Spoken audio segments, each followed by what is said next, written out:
በዛሬው ዝግጅታችን ንቃተ ህሊናችሁ ወደ ላቀ ስኬት ማማ ለመሸጋገር ሲዘጋጅና ብቁ ሲሆን በውስጣችሁ የሚፈጠሩትን 10 እጅግ ጥልቅ አንዳንዴም አስደንጋጭና ግራ የሚያጋቡ የስነ ልቦና ምልክቶችን እነግራችኋለሁ። እነዚህ ስሜቶች በውስጣችሁ የተፈጠሩ ከሆነ አትፍሩ፣ አትረበሹ። የተፈጥሮ ህግና የህይወት ሂደት እናንተን ለታላቅ ዓላማና ለከፍተኛ ስኬት በልዩ ሁኔታ እያዘጋጃችሁ መሆኑን የሚያረጋግጡ ትክክለኛ ማህተሞች ናቸው። አንደኛ፣ ከመንጋው የመነጠል ስሜት። የመጀመሪያውና ዋነኛው ለታላቅነት የመዘጋጀታችሁ ምልክት በብዙ ሰዎች መሃል ሆናችሁ የሚሰማችሁ እጅግ ከባድ የሆነ ህልውናዊ ብቸኝነት ነው። ይህ ብቸኝነት ጓደኛ ወይም አጋር ከማጣት የሚመነጭ ተራ ስሜት ሳይሆን አብዛኛው የህብረተሰብ ክፍል የሚያወራው የሚጨነቅበትና ውድ ጊዜውን የሚያጠፋበት ጉዳይ ለእናንተ ፍጹም ባዶ፣ ትርጉም የለሽና አሰልቺ ሆኖ ሲታያችሁ የሚፈጠር የንቃተ ህሊና መነጠል ነው። ከተለመዱ ሰዎች ጋር ስትቀመጡና ስለ ዕለታዊ አሉባልታ፣ ስለ ሌሎች ሰዎች ህይወት ወይም ስለ ጥቃቅን ማህበራዊ ድራማዎች ሲወያዩ ስትሰሙ ንግግራቸው ልክ እንደ ባዕድ ቋንቋ ሆኖ ይሰማችኋል። የእነሱ ትልቅ የተባለ ችግር ለእናንተ እጅግ ኢምንትና ጊዜ አባካኝ ሆኖ ይታያችኋል። ይህ ስሜት የሚያሳየው አእምሯችሁ ከተራው ሰው የማሰብ አቅም ሙሉ በሙሉ መላቀቁንና ለታላላቅ ራዕዮች መዘጋጀቱን ነው። የህይወት ህግ እናንተን ለትልቅ ስኬት ሊያበቃችሁ ሲነሳ ከመካከለኛውና ከተራው ማህበረሰብ ደካማ አስተሳሰብ ጋር እንዳትበከሉ ሲል ሆን ብሎ በዚህ የብቸኝነት ስሜት ውስጥ እንድትጣጠሩና በአስተሳሰብ እንድትገለሉ ያደርጋችኋል። ስለዚህ ይህ በሰዎች መሃል ሆኖ የመነጠል የሐሳብ አለመገጣጠምና የርቀት ስሜት ሲሰማችሁ ግራ አትጋቡ። ይልቁንም ልክ ንስር አሞራ ከሌሎች አዕዋፋት ሁሉ ከፍ ብሎ ብቻውን እንደሚበር ለታላቅ ከፍታ ውስጣችሁ እየተዘጋጀ መሆኑን ልብ በሉ። ሁለተኛ፣ አስጨናቂና እረፍት የለሽ የመሆን ጥማት። አብዛኛው ማህበረሰብ የሚኖረው የዕለት ተዕለት ኑሮውን በማሸነፍ ወራዊ ደመወዙን በመቀበልና በማህበራዊ ህይወት ውስጥ ትንሽ ምቾት በማግኘት ብቻ ፍጹም እርካታንና መረጋጋትን በመሻት ነው። ለታላቅ ስኬት የተመረጣችሁት እናንተ ግን አሁን ያላችሁበት ህይወት ምንም ያህል የተመቻቸና የተሟላ ቢመስልም በውስጣችሁ በቃላት ሊገለጽ የማይችል ከፍተኛ የሆነ እረፍት ማጣት፣ የመታፈን ስሜትና ጥልቅ የሆነ ከፍ ማለት ጥማት ዘወትር ያሰቃያችኋል። ይህ ስሜት በውስጣችሁ ታላቅ የሆነ እሳተ ገሞራ ታፍኖ እንዳለና አሁን ያላችሁበት ጠባብ ማንነትና አካባቢ ያንን ታላቅ ኃይል ሊሸከመው እንደማይችል የሚያስጠነቅቅ አካላዊና ስነ ልቦናዊ ግፊት ነው። አሁን ያላችሁበት እውነታና በወደፊቱ ታላቅ ማንነታችሁ መካከል ያለው ሰፊ ክፍተት ሌሊት እንቅልፍ ይነሳችኋል። በውስጣችሁ የተደበቀውን አቅም አውጥታችሁ እስካልተጠቀማችሁበት ድረስ መብላት፣ መጠጣት ብሎም ለብሶ ማጌጥ እውነተኛ ደስታን ሊሰጣችሁ አይችልም። ይህ አይነቱ ከባድ የውስጥ ግፊትና የማያባራ ቁጭት ተራ የጭንቀት ስሜት ሳይሆን ተፈጥሮ እናንተም በተራ ህይወትና በምቾት ዞን ውስጥ ተኝታችሁ እንዳትቀሩ ያለማቋረጥ እየወጋ ወደ ከፍታ የሚያስወነጭፍበት ታላቁ የውስጥ ሞተር ነው። ይህ እረፍት ማጣት አእምሯችሁ አሁን ካላችሁበት እውነታ እጅግ ቀድሞ እየሄደና አካላችሁና ስራችሁ ያንን የደረሰበትን የከፍታ ልክ እንዲያሟላ የሚጠይቅ የነፍስ ጥሪ መሆኑን ተረድታችሁ ስሜቱን እንደ ነዳጅ ልትጠቀሙበት ይገባል። ሶስተኛ፣ የነባሩ እውነታና የሐሰተኛ ምቾቶች በድንገት መፈራረስ። ለታላቅነት የተመረጡ ሰዎች በህይወታቸው ውስጥ ከሚገጥሟቸው እጅግ አስደንጋጭና ግራ አጋቢ ስሜቶች መካከል አንዱ ቀደም ሲል ይወዷቸው ይመቿቸውና እንደ ጽኑ ዓለት ያምኗቸው የነበሩ ማህበራዊ ግንኙነቶች፣ ስራዎች ወይም የህይወት መስመሮች ድንገት ትርጉም አጥተው በአይናቸው ፊት ሲፈራረሱ የሚሰማቸው ጥልቅ የስብራት ስሜት ነው። ይህ ሁኔታ ብዙ ጊዜ በተራ ሰዎች ዘንድ እንደ ከባድ ድብርት ወይም እንደ ጣፋንታ መበላሸት ተደርጎ በስህተት ይተረጎማል። እውነታው ግን የህይወት ሂደት እናንተን ለከፍተኛ የስኬት ማማና መሪነት ሊያጫችሁ ሲነሳ መጀመሪያ የሚያደርገው ታላቅነታችሁን ሊሸከሙ የማይችሉትን ሐሰተኛ ምቾቶች፣ ደካማ ስብዕናዎችንና ጊዜያዊ መጠለያዎችን ከህይወታችሁ ውስጥ ሙሉ በሙሉ ጠራርጎ ማስወጣት ነው። ይህም በውስጣችሁ ከፍተኛ የሆነ የባዶነትና የምስቅልቅል ስሜት ይፈጥርባችኋል። ቀደም ሲል ያስደስቷችሁ የነበሩ የሰዎች ስብስቦች፣ መጠጦች፣ ወሬዎች ወይም የትርፍ ጊዜ ማሳለፊያዎች ድንገት ጣዕም ያጣሉ።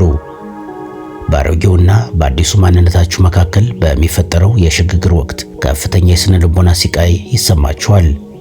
ይህ የመረበሽና የባዶነት ስሜት እናንተን ለማጥፋት የመጣ ሳይሆን በአሮጌው ፍርስራሽ ላይ የማይናወጥ ታላቅ የስኬት መንግስት እንድትገነቡ የሚገፋፋችሁ፣ ወደ ዋናው ማንነታችሁ እንድትመለሱ የሚያስገድዳችሁ ሚስጥራዊ የእድገት መረማመጃ ደረጃ ነው። አራተኛ፣ ለጊዜ አጠቃቀምና ለዝቅተኛ የአስተሳሰብ ደረጃዎች ያላችሁ ስሜት መቀየር። ሌላው በተራ ሰዎች ዘንድ እንደ ግልፍተኝነት፣ ትዕግስት ማጣት ወይም ማህበራዊ ህይወትን መጥላት ተደርጎ የሚወሰደው ነገር ግን ለእውነተኛ ታላቅነት የመመረጣችሁ ማረጋገጫ የሆነው ረቂቅ ስሜት ለጊዜ መባከንና ለዝቅተኛ ስሜታዊ መጎዶች የሚኖራችሁ እጅግ የበረታ ስሜታዊ መረበሽ ነው። ለአንድ ተራ ሰው ብዙ ሰዓታትን ያለምንም ዓላማ በማህበራዊ ሚዲያ ላይ ማሳለፍ ወይም ከሰዎች ጋር ስለ ከንቱ ወሬዎች መሟገት ምንም የማይመስል ተፈጥሯዊ ድርጊት ሲሆን፣ ለስኬት የተመረጠው የእናንተ ንቃተ ህሊና ግን 10 ደቂቃ እንኳን ያለአንዳች ፍሬያማ ነገር ሲባክን በውስጣችሁ ከባድ አካላዊ ህመም የሚመስል ቁጭትና የሲቃይ ስሜት ይፈጥርባችኋል። ህልማቸውንና ራዕያቸውን በቁጭት የሚጠብቁ ሰዎች የራሳቸውን ጉልበትና ጊዜ እንደ ውድ ካፒታል ስለሚመለከቱት አቅጣጫና ግብ በሌላቸው ስብስቦች መሃል ሲገኙ ነፍሳቸው በከፍተኛ ሁኔታ ትጨነቃለች። የመታፈን ያህልም ይሰማቸዋል። ይህ ስሜት በአካባቢያችሁ ያሉ ሰነፍ፣ ተስፋ የቆረጡ፣ ዘወትር የሚያማርሩና ምንም አይነት ራዕይ የሌላቸው ግለሰቦች የሚያመነጩት ጎጂ የሐሳብ መርዝ አእምሯችሁ ሙሉ በሙሉ መሸከም ስላቃተውና ከእነሱ እንድትርቁ የሚያስገድዳችሁ የተፈጥሮ መከላከያ ስርዓት ነው። እናንተ በጊዜያችሁ ላይ የምታሳዩት ይህ ለየት ያለ አቋም ዝቅተኛ ንቃተ ህሊና ካላቸው አካባቢዎች ለመሸሽ የምታደርጉት ስውር ስነ ልቦናዊ ትግል ውስጣዊ ማንነታችሁ የስኬትን ውድ ዋጋ በሚገባ እንደተረዳና እያንዳንዱን ሰከንድ ለታላቁ ራዕያችሁ መገንቢያ ለማድረግ መዘጋጀቱን የሚያሳይ ሕያው ማህተም ነው። አምስተኛ፣ ስለ ወደፊቱ ስኬት የሚሰማ ፍጹም የሆነ የጸጥታና የቅድመ እውቀት ስሜት። አምስተኛውና እጅግ ረቂቁ የስኬት ምልክት ስለ ወደፊቱ ታላቅ ማንነታችሁና ስኬታችሁ በውስጣችሁ የሚሰማችሁ ፍጹም የሆነ የጸጥታ፣ የመረጋጋትና ነገሩ ቀድሞውኑ እንደተፈጸመ የሚያሳይ ፍጹም እርግጠኝነት ነው። አብዛኛው ተራ ሰው ስለ ትልቅ ህልሙ ሲያስብ ከፍተኛ መቅበጥበጥ፣ ስሜታዊ መጋጋል ወይም ደግሞ በጭንቀት መሞላት ይታይበታል። ምክንያቱም በውስጡ ያንን ታላቅነት ስለማያምነው ክፍተቱን በግርግር ሊተካው ይሞክራል። ለታላቅነት የተመረጣችሁት እናንተ ግን ስለሚጠብቃችሁ ታላቅ የሀብት፣ የስልጣን ወይም የክብር ማማ በውስጣችሁ ስታስቡ የሚሰማችሁ ስሜት እጅግ የሰከነ፣ ነገሩ ቀድሞውኑ እንደተፈጸመ የሚያሳይ ፍጹም እርግጠኝነት ነው። ይህ ስሜት ልክ ሁነቱ ገና በአካል ሳይከሰት በውስጣችሁ ሙሉ በሙሉ ተከስቶ እንደጨረሰና እናንተ ታሪኩን ገልጣችሁ ለማንበብ ብቻ በእርጋታ የምትጠባበቁ ያህል ነው። ይህ በስነ ልቦናው ዓለም የወደፊቱን ጊዜ ማወቅ ወይም በንቃተ ህሊና ደረጃ የወደፊቱን እውነታ ቀድሞ የመኖር ረቂቅ ኃይል ሲሆን፣ አእምሯችሁ ከጊዜና ከቦታ ገደብ አልፎ ያንን ታላቅ የስኬት ፍሬ ቀድሞ በመሳብ በውስጣችሁ ያኖረው የጽኑ እምነት ማህተም ነው። ሰዎች እናንተን በአሁኑ ጊዜ ባላችሁ ዝቅተኛ ሁኔታ፣ እጥረት ወይም ፈታኝ ህይወት አይተው ሊያዝኑላችሁ ወይም ሊንቋችሁ ይችላሉ። እናንተ ግን በውስጣችሁ ባለው የነገው ጽኑ እርግጠኝነትና ሚስጥራዊ ዕውቀት ምክንያት ምንም አይነት ስሜታዊ መነካት ሳይታይባችሁ በትዕግስትና በኩራት ትጓዛላችሁ። ይህ ስሜት የሚነግራችሁ የእናንተ ታላቅነት በሕይወት ማህደር ላይ ቀድሞ የተጻፈና የማይቀየር እውነታ መሆኑን ስለሆነ ማንም ሰው እንዲያምንላችሁ አትለምኑም፣ አትከራከሩም ወይም አትጨነቁም። ስድስተኛ፣ የራስን አሮጌ ማንነት በገዛ እጅ የመሰዋት ጨካኝ ስሜት። ስድስተኛውና ጠንከር ያለው ስሜት ለራሳችሁ አሮጌ ድክመቶች፣ ሰነፍ ልማዶችና የትላንት ማንነታችሁ በውስጣችሁ የሚፈጠረው ፍጹም ምህረት የለሽ የመሆንና ያንን ማንነት በገዛ እጃችሁ የማጥፋት ጨካኝ ስሜት ነው። አብዛኛው ተራ ሰው የራሱን ስህተት ለማስተካከል ሲሞክር ለራሱ ስፍር ቁጥር የሌላቸው ሰበቦችን ይደረድራል፣ ያዝናል ወይም ደግሞ ነገ እቀየራለሁ በማለት ራሱን በከንቱ ያታልላል።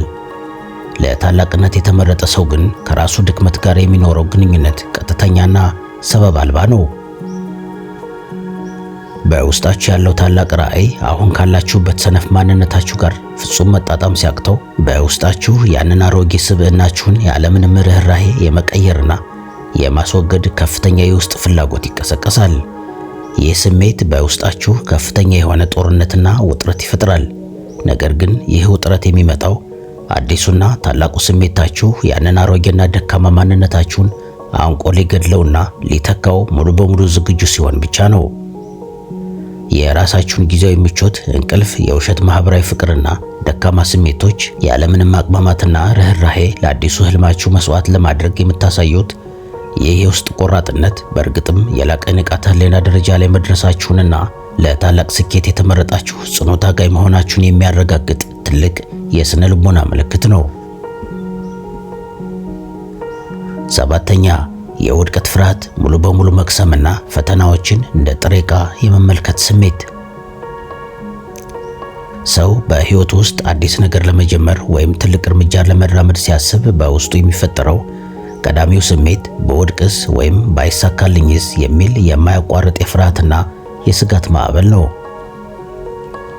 ለታላቅነትና ለታላቅ ስኬት ከተመረጣችሁ ግን በውስጣችሁ ረቂቅ የሆነ የፍርሃት መክሰም ወይም ለእፍረትና ለውድቀት ደንታ የማጣት ልዩ ስሜት ይፈጠራል። ውድቀትን እንደ ፍጻሜ ወይም እንደ መሸነፍ ሳይሆን ልክ እንደ አንድ ሳይንቲስት በቤተ ሙከራ ውስጥ እንደሚሰበስበው ጠቃሚ መረጃ ወይም አዲስ ታላቅ ነገር ለመስራት እንደሚያገለግል ውድ ጥሬ ዕቃ አድርጎ የመመልከት ጥልቅ የአእምሮ ዝግጁነት በውስጣችሁ ይነግሳል። ሰዎች የእናንተን ጥረት አይተው ሊያፌዙ፣ ሊቃወሙ ወይም ውድቀታችሁን ሊጠብቁ ይችላሉ። የእናንተ ነፍስ ግን ከነዚህ ውጫዊ ፍርዶች ሙሉ በሙሉ ነፃ በመሆን የሚገጥማችሁን እያንዳንዱን እንቅፋት ይበልጥ ጠንካራ፣ ብልህና የማይበገር ማንነት መገንቢያ ግብዓት አድርጋ ትወስደዋለች። ይህ ስሜት የሚነግራችሁ እናንተ በማህበራዊ ዓለም ውስጥ ተጫዋች እንጂ ተመልካች አለመሆናችሁንና ለውጤቱ ስትሉ ሳይሆን ለሂደቱ ስትሉ የምትንቀሳቀሱ ጽኑ ባለ ራዕይ መሆናችሁን ነው።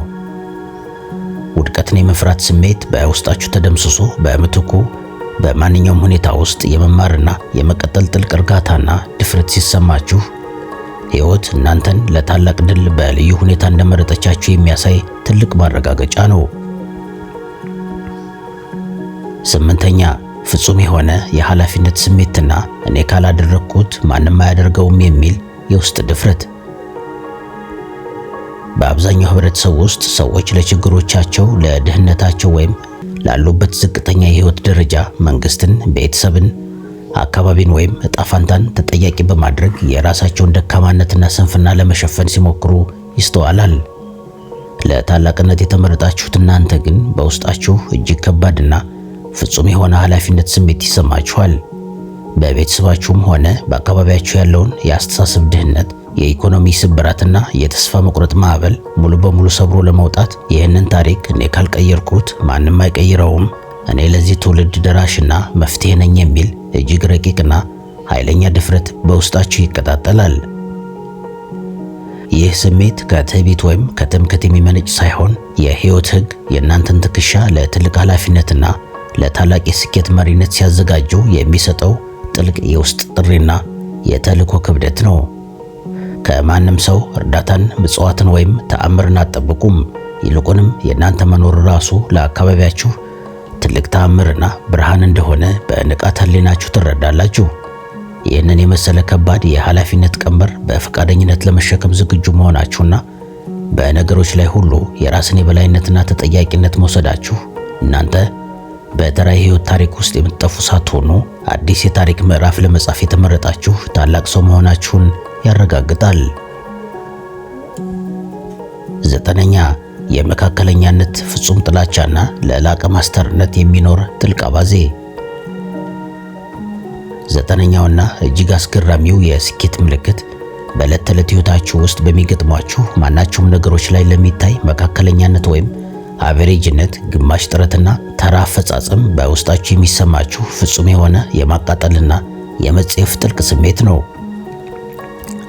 አብዛኛው ተራ ሰው የሆነን ስራ ወይም ህይወት ደህና ነው፣ ይበቃል፣ ለጊዜው አያስፈልግም በሚሉ ደካማ ሰበቦች ጥራቱን አጉድሎ ሲያቀርብ ወይም የማይሰማውና በቀላሉ የሚስማማ ሲሆን፣ ለታላቅነት የተመረጠው የእናንተ ንቃተ ህሊና ግን በጥቃቅን ስህተቶች፣ ባልተጠናቀቁ ስራዎችና በሰዎች ግዴለሽነቶች ላይ ፍጹም የሆነ የትዕግስት ማጣትን በግልጽ ያሳያል። ይህ ስሜት የሚመጣው ከትዕቢት ወይም ሰዎችን ዝቅ አድርጎ ከመናቅ ሳይሆን በውስጣችሁ የተገነባው የታላቅነትና የልዕልና መስፈርት እጅግ በጣም ከፍ ያለና ከማንም ጋር የማይደራደር በመሆኑ ምክንያት በደካማ አፈጻጸሞች ላይ ነፍሳችሁ በከፍተኛ ሁኔታ ስለምታመጽ ነው። እያንዳንዱን የምትነኩትን ነገር፣ የምትሰሩትን ስራ ወይም የምታቀርቡትን ሐሳብ ወደ ላቀ ደረጃና ወደ ፍጹም ማስተርነት ለማድረስ በውስጣችሁ የሚቀጣጠለው ይህ ጥልቅ አባዜ በዙሪያችሁ ያሉትን መካከለኛ ሰዎችን ሊያስጨንቅ ወይም ሊያበሳጭ ይችላል። ለእናንተ ግን ከዚህ በታች መሆን ፍጹም ሞት ነው። ሕይወት እናንተን ለታላቅ የታሪክ አሻራና ለከፍተኛ ስኬት ማማ ስታዘጋጃችሁ በማንኛውም ተራ ሕይወት ላይ እንድትረኩና እንድትደሰቱ ፈጽሞ አትፈቅድላችሁም። ይልቁንም በውስጣችሁ የማይጠፋ የእርካታ ማጣትን በመንደፍ ሁልጊዜም ወደ ፍጹምነት፣ ጥራትና ልዕልና እንድትገሰግሱ ያደርጋችኋል። 10ኛ የውስጣዊ ኮምፓስ ፍጹም የበላይነትና የህልውና ሉዓላዊነት። 10ኛውና የመጨረሻው እጅግ አስደናቂው የስኬት ምልክት በዙሪያችሁ ያለው ውጫዊ ሁኔታ የሰዎች አሉታዊ አስተያየት ወይም አሁን ያለባችሁ የቁሳቁስና የገንዘብ እጥረት ምንም ይሁን ምን በውስጣችሁ የሚገዛችሁ ፍጹም የሆነና በማንም ሊናወጥ የማይችል የውስጣዊ ኮምፓስ የበላይነት ስሜት ነው። አብዛኛው ተራ ሰው ሕይወቱን የሚመራውና ታላላቅ ውሳኔዎችን የሚወስነው በአካባቢው ባለው ሁኔታ፣ በሰዎች ማረጋገጫ ወይም በወቅታዊ ማህበራዊ አዝማሚያ ላይ ተንተርሶ የሌሎችን ፈቃድ በመጠባበቅ ሲሆን፣ ለታላቅነት የተመረጣችሁት እናንተ ግን በውስጣችሁ የሚሰማችሁ ረቂቅ ኃይል ከምንም አይነት ውጫዊ ተጽዕኖ ነፃ ሆኖ የራሳችሁን መንገድ በሉዓላዊነት እንድትቀይሱ ያስገድዳችኋል። ይህ ስሜት ልክ በማይታይ ታላቅ እጅ ወደፊት እንደምትገፉ አእምሯችሁ ከማንም ሰው ይሁንታን ሳይጠብቅ የራሱን ሕግጋት አውጥቶ እንደሚጓዝ እና መላው ዓለም ተሰብስቦ ቢቃወማችሁ እንኳን በውስጣችሁ ያለውን ታላቅ ራዕይ ቅንጣት ታክል እንደማትጠራጥሩ የሚያረጋግጥ ፍጹም የህልውና ሉዓላዊነት ስሜት ነው።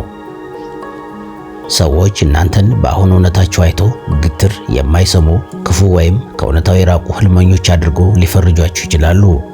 የእናንተ ንቃተ ህሊና ግን ከነሱ የደነዘዘና የተገደበ አስተሳሰብ እጅግ የራቀ ምህዳር ላይ ስለሚገኝ የራሳችሁን የስኬት ማማ በጸጥታና በታላቅ ግርማ ሞገስ ከመገንባት ወደ ኋላ አትሉም።